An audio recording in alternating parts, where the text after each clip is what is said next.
Kirchhoff's second law की statement की है, तो ये बारे आप लिखना है ना। तो थानू दसता कि it is based on law of conservation of energy. और यदि स्टेटमेंट बेटा लिखो, it states that in a closed loop, in a closed loop algebraic sum of, in a closed loop algebraic sum of all the potential differences, algebraic sum of all the potential differences bracket च लिखो including EMFs, including EMFs is zero, is zero। बेटा इतने तुसी दो points note करने हैं, listen, बड़ा important point है। वो की है बेटा, अलजेब्रिक सम आ गया ना, तो लिखो,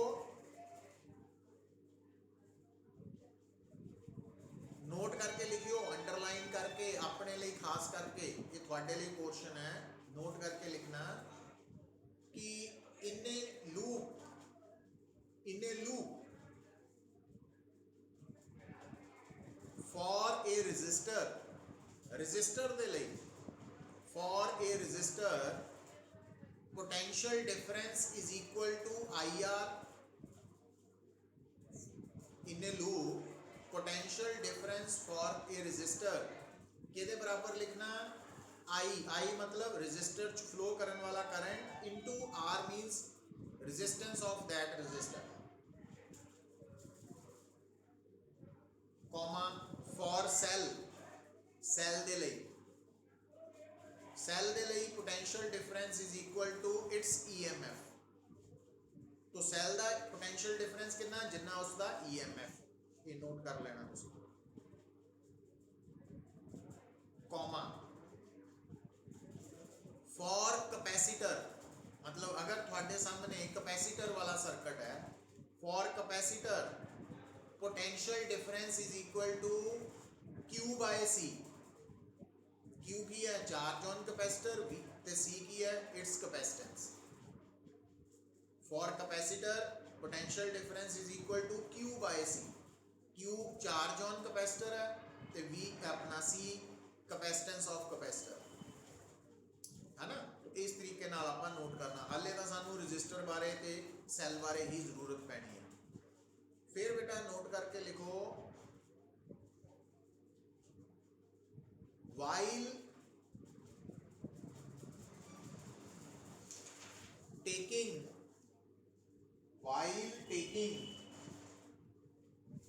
algebraic sum of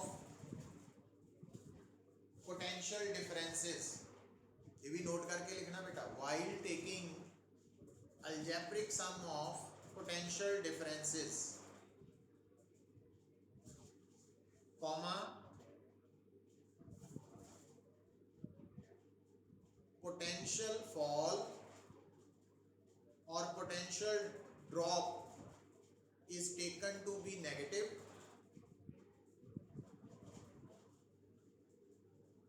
and potential rise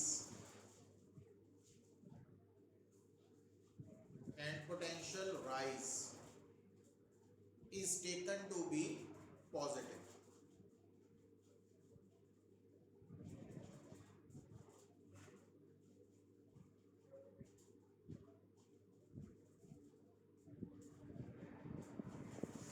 is positive, potential rise है ना। हम बेटा देखो, हम जो आप इस गल नूं अप्लाई करांगे, उस तो पहला जदों तुसी सर्किट दे विच किरचॉफ्स सैकेंड लॉ अप्लाई करना, तो सर्किट च एक तो तुहानूं मिलेगा सैल, एक मिलेगा रजिस्टर। जिहड़ा रजिस्टर मिलेगा ना सर्किट च, उस रजिस्टर च करंट पास करेगा, करंट।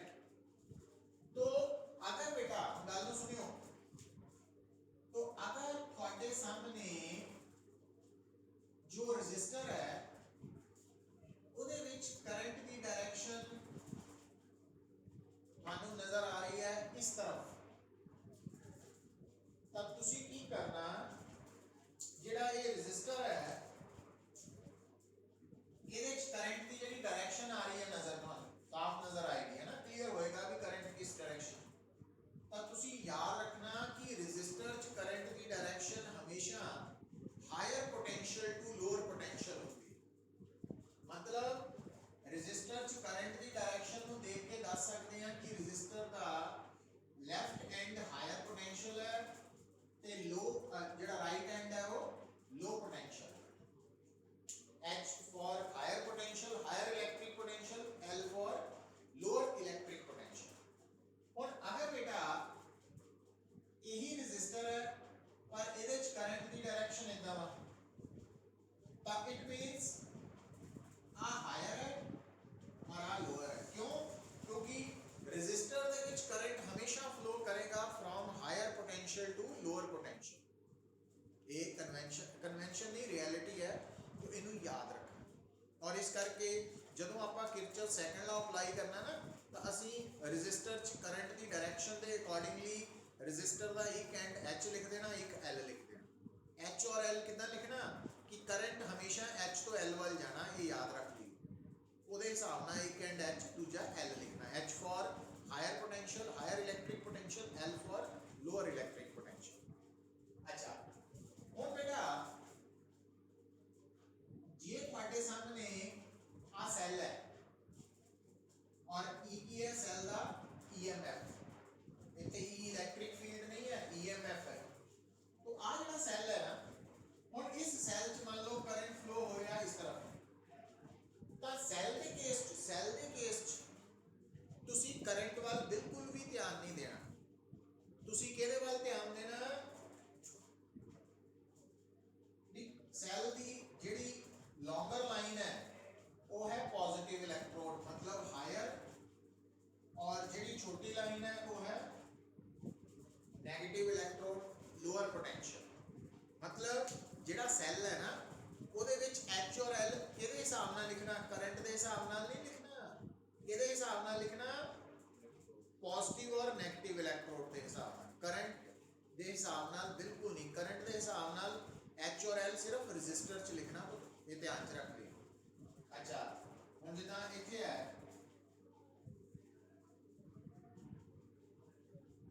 तो आ H ही है और आ L है ना, ये नहीं कंसीडर करना। तो ये पॉइंट्स है ਜਿਹੜੇ ਤੁਹਾਨੂੰ क्लियर होने पैने, करने पैने आ while applying Kirchhoff second law to a circuit, to a loop। तो ਆਪਾਂ ਕੀ ਦੱਸਿਆ ਬੇਟਾ कि Kirchhoff second law ਦੇ accordingly algebraic sum of all the potential differences in a closed loop is 0। पर algebraic sum ਲੈਂਦੇ ਵਕਤ potential difference ਲੈਣਾ ਕਿੰਨਾ ਵਾ, ਰੈਜ਼ਿਸਟਰ ਦੇ ਲਈ IR ਤੇ ਸੈਲ ਦੇ ਲਈ ਉਹਦਾ EMF E, और ਇਹਨਾਂ ਦਾ ਸਮ ਲੈਂਦੇ ਵਕਤ IR ਤੇ E ਦੇ ਨਾਲ ਪਲੱਸ ਮਾਈਨਸ ਸਾਈਨ ਵੀ ਲਗਾਣੇ ਆ। ਉਹ ਕਿੱਦਾਂ ਲਗਾਣੇ ਆ, potential drop ਲਈ fall ਦੇ ਲਈ ਨੈਗੇਟਿਵ ਸਾਈਨ ਤੇ ਰਾਈਜ਼ ਦੇ ਲਈ ਪੋਜ਼ਿਟਿਵ ਸਾਈਨ। ਪਰ ਰਾਈਜ਼ ਔਰ ਡ੍ਰੌਪ ਦੇ ਤੋਂ ਪਹਿਲਾਂ ਤੁਸੀਂ ਕੀ ਕਰ ਲੈਣਾ, ਸਰਕਟ 'ਚ ਜਿਹੜਾ R ਔਰ E ਸੈੱਲ ਹੈ ਨਾ ਉਹਦੇ ਨਾਲ HL ਲਿਖ ਲੈਣੇ ਆ। HL ਲਿਖਣ ਦਾ ਤਰੀਕਾ ਕੀ ਦੱਸਿਆ, ਰੈਜ਼ਿਸਟਰ ਦੇ ਕੇਸ 'ਚ ਤਾਂ HL ਕਿੱਦਾਂ ਲਿਖਣਾ ਕਿ ਰੈਜ਼ਿਸਟਰ 'ਚ ਕਰੰਟ ਦੀ ਡਾਇਰੈਕਸ਼ਨ ਹਮੇਸ਼ਾ H to L ਹੋਣੀ ਹੈ, ਬਟ ਜੋ ਸੈੱਲ ਹੈ ਉਹਦੇ 'ਚ HL ਜਿਹੜਾ ਵਾ ਉਹ ਪੋਜ਼ਿਟਿਵ ਇਲੈਕਟ੍ਰੋਨ ਨੂੰ ਹਮੇਸ਼ਾ H ਲਿਖਣਾ ਸੈੱਲ ਦੀ ਨੂੰ, और नेगेटिव इलेक्ट्रॉन ਨੂੰ हमेशा L लिखना। समझ गए ना, ये पॉइंट्स दिमाग च रखने। हुण अगर ये आपको तो इस तक कोई डाउट नहीं है, जे है तो बोलो बेटा।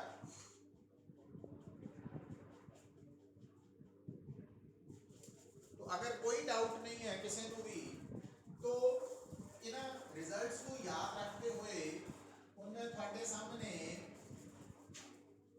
एक सर्किट ड्रॉ कर रहे हैं। बड़ा सिंपल सर्किट है, देखो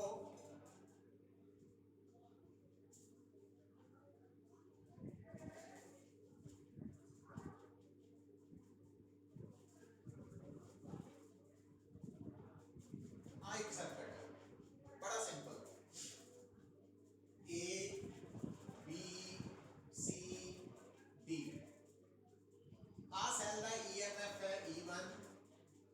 resistance R1, E2, R2, E3, R3। ਹੁਣ बेटा आप पूरे सर्किट का सिंगल पाथ है, मतलब A तो चल के जे वापस A आना इको ही रास्ता वा, इस करके इस रास्ते च जेड़ा करंट है ना वो सेम ही है, मतलब R3 का करंट, R1 का करंट, R2 का करंट सेम ही है, इस सिंगल पाथ है ना इस करके सेम ही होना। हुन बेटा अगर मैंने कोई कहे applying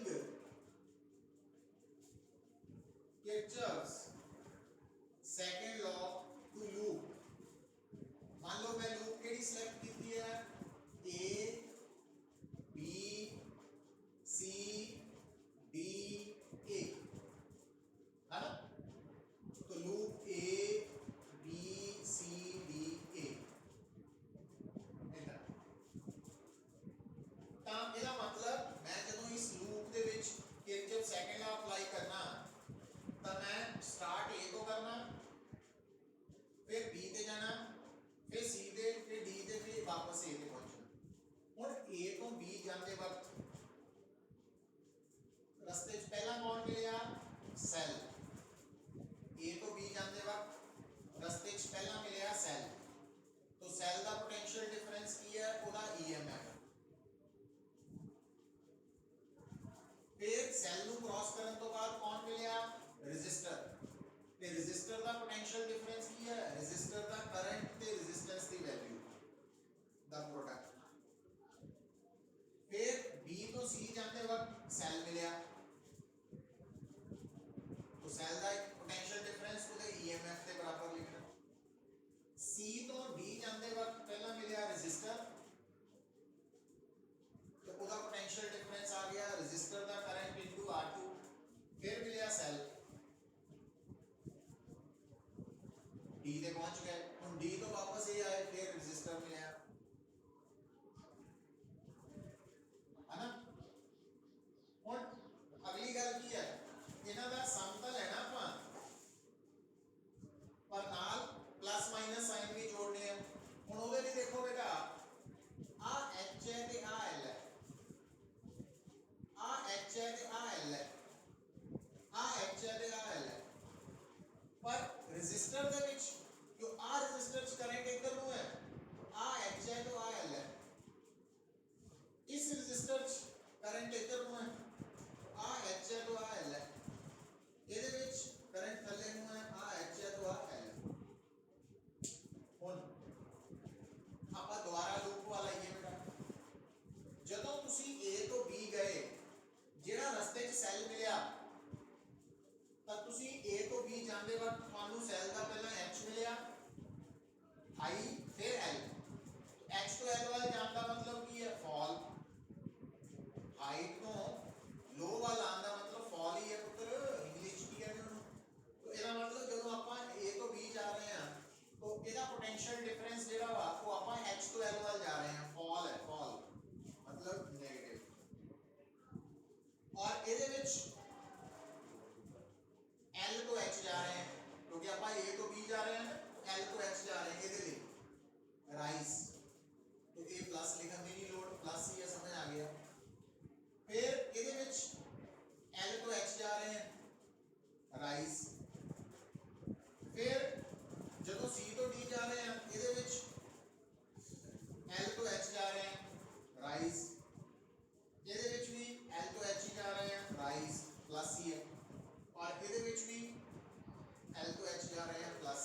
second law to loop, ਹੁਣ मैं की नाम लिखना A B C B A।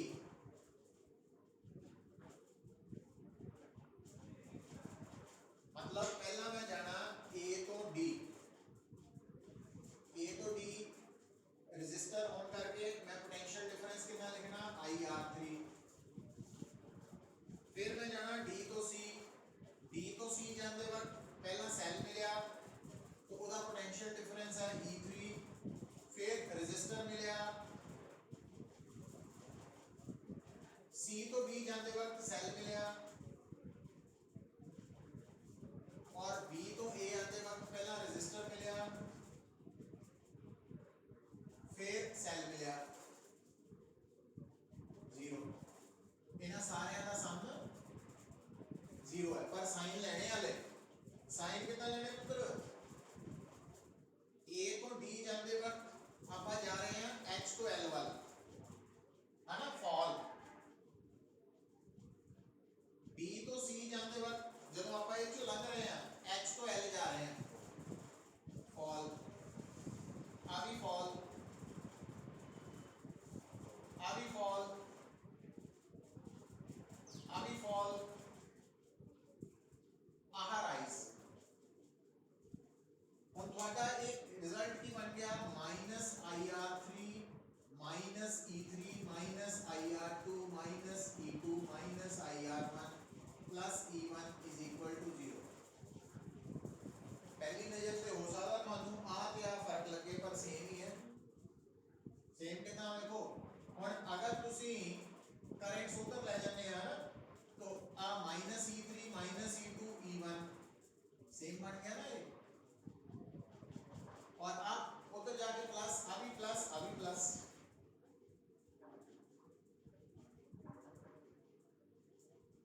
Same results आ। तो इथों तुसी सीखना की है पुत्र, सिक्ख्या की सिक्ख्या ए कि जदों असी किरचॉफ्स सेकंड लॉ लूप ਨੂੰ ਅਪਲਾਈ ਕਰਨਾ ਕਿਸੇ ਵੀ ਕਲੋਜ਼ਡ ਲੂਪ ਨੂੰ, ਤਾਂ ਚਾਹੇ ਆਪਾਂ ਉਸ ਲੂਪ ਦੇ ਵਿੱਚ ਕਲੌਕਵਾਈਜ਼ ਘੁੰਮ ਰਹੇ ਹਾਂ ਚਾਹੇ ਐਂਟੀ ਕਲੌਕਵਾਈਜ਼, ਆਨਸਰ ਸੇਮ ਆਏਗਾ।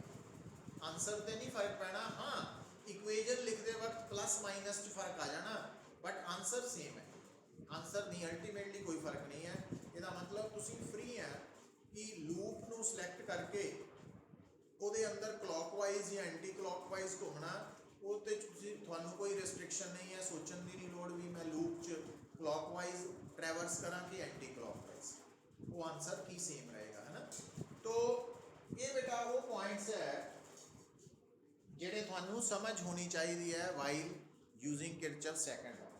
और ये गल थानू मैं दसती है ना इनिशियली कि जदों आप किरचॉफ सेकंड लॉ अप्लाई करना तो उसका संबंध पोटेंशियल डिफरेंसिस नाल, पोटेंशियल डिफरेंसिस की वैल्यू बैटरी ਲਈ ਜਾਂ ਸੈੱਲ ਦੇ ਲਈ ਕੀ ਹੈ ਉਹਦਾ EMF ਹੀ ਹੈ, पर रजिस्टर के लिए पोटेंशियल डिफरेंस उस रजिस्टर च निकलन वाला करंट ते उस रजिस्टर की रजिस्टेंस का प्रोडक्ट है IR है ना, ये ध्यान च रख लेना।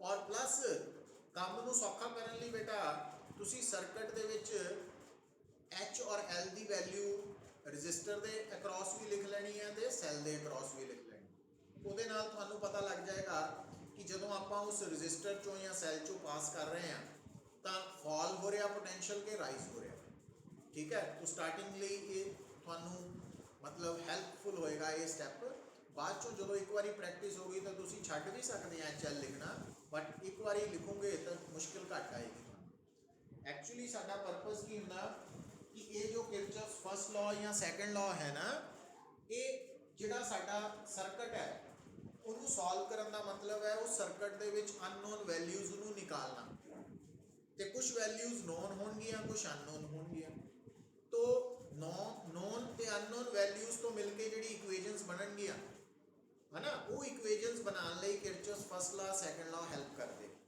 और तुहानू पता ही है कि जे मान लो तुहाडे कोल 3 अननोन वेरीएबल्स है तो 3 इक्वेशनस चाहिए उन्हां दीयां वैल्यूज़ फाइंड आउट करन, जे 2 वेरीएबल्स 2 अननोन क्वांटिटीज़ है तो 2 इक्वेशनस ਇਕੁਏਸ਼ਨਸ ਚਾਹੀਦੀਆਂ ਸੋਲਵ ਕਰਨ ਲਈ, ਮਤਲਬ ਜਿੰਨੇ ਅਨਨੋਨ ਉਨੀਆਂ ਇਕੁਏਸ਼ਨਸ ਹੋਣਗੀਆਂ ਤਾਂ ਉਹਨਾਂ ਇਕੁਏਸ਼ਨਸ ਨੂੰ ਸੋਲਵ ਕਰਕੇ ਅਸੀਂ ਅਨਨੋਨ ਦੀ ਵੈਲਿਊਜ਼ ਫਾਈਂਡ ਆਊਟ ਕਰ ਸਕਦੇ। ਬੇਸਿਕ ਪਰਪਸ ਕਿਰਚੌਫਸ ਫਸਟ ਲਾ ਸੈਕੰਡ ਲਾ ਦਾ ਕੀ ਹੈ ਕਿ ਅਨਨੋਨ ਕੁਆਂਟੀਟੀਜ਼ ਦੇ ਅਕੋਰਡਿੰਗਲੀ ਨੰਬਰ ਆਫ ਇਕੁਏਸ਼ਨਸ ਲਿਖੀਆਂ।